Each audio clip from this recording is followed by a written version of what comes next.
Introduction to anti-consumerism. So, images sell products. As John Berger states, the publicity image steals her love of herself as she is and offers it back to her for the price of the product.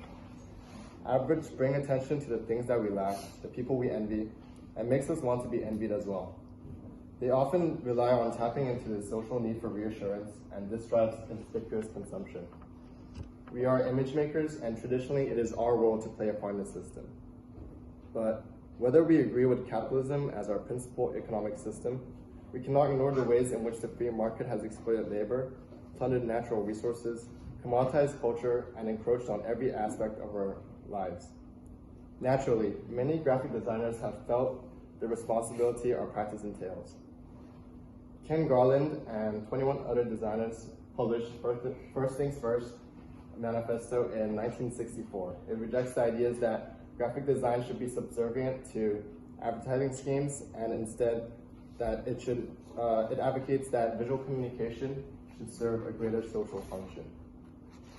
Artists have long resisted the pervasive spread of capitalism. The Situationists International were a group of thinkers and artists who based their intellectual ideas on anti-authoritarian Marxism.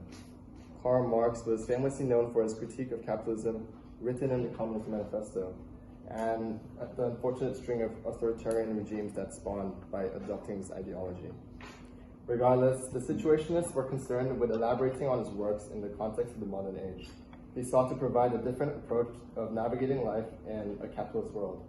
And this came in the form of the derive, construction of situations, psychogeography, etc. They also developed a technique known as tournament, which they defined as turning expressions of the capitalist system against itself.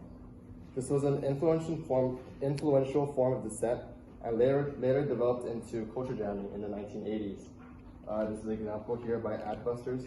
It's the act of subverting logos, slogans, and adverts into images or signs that are critical of themselves. Since then, there have been many movements with a large focus on anti-consumerism, anti-corporatism, and anti-capitalist values. The Occupy Wall Street movement protested wealth and income inequality. It was also initiated by the group called Adbusters, a pro-environment, anti-capitalist organization that produces magazines devoted to challenging consumerism. A notable contributor is Jonathan Barnbrook.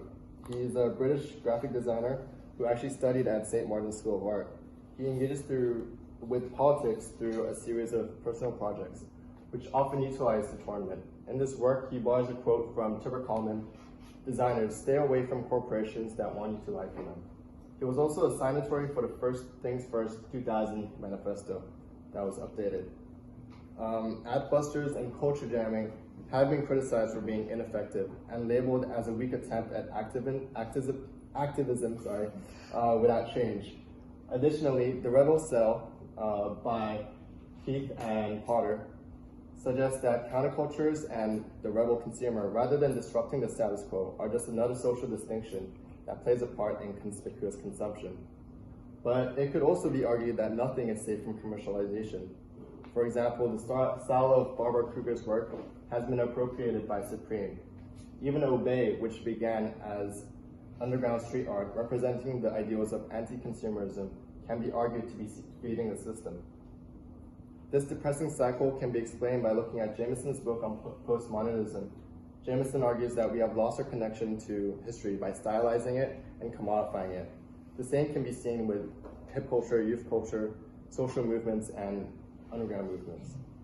So, in an ever-complex world where everything and anything can be commoditized, I think that we need to consider our role in creating a world less focused on monetary gain and more on the betterment of society. We can try to be conscious of the companies we work with and work for. We can reflect on how best to use our skills of visual communication.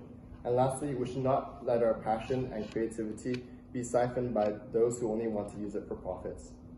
As Vanagum wrote, in an industrial society which confuses work and productivity, the necessity of producing has always been an enemy of the desire to create. Thank you.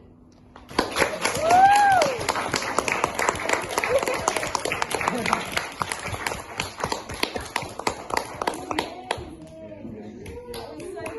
think, that you've done CNBED massive favours then, because that is is exactly what we've been talking about with this learning outcome. Just hit the nail on the head.